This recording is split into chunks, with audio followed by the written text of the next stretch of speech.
கடவுள் இல்லை என்று திமுக எப்போது சொன்னது என அமைச்சர் சேகர்பாபு கேள்வி எழுப்பியுள்ளார். கடவுளே இல்லை என்று சொன்ன திமுக தற்போது முத்தமிழ் முருகன் மாநாட்டை நடத்துவதாக பாஜக மாநில தலைவர் அண்ணாமலை கூறியது தொடர்பான கேள்விக்கு அவர் இவ்வாறு பதிலளித்தார். இந்துக்கள் விரும்புகின்ற தெய்வங்களை வழிபடுவதற்கு முழு சுதந்திரம் அளிக்கின்ற ஆட்சி திராவிட முன்னேற்ற கழக ஆட்சி தமிழ்நாடு.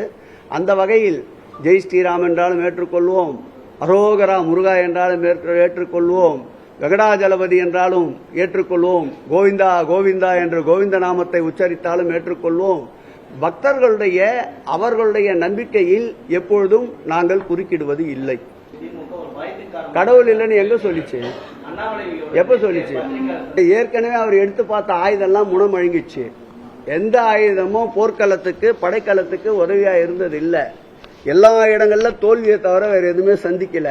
அப்ப ஏதாவது புதுசா ஒரு கையில் எடுக்கணும்னு நினைப்பாரு.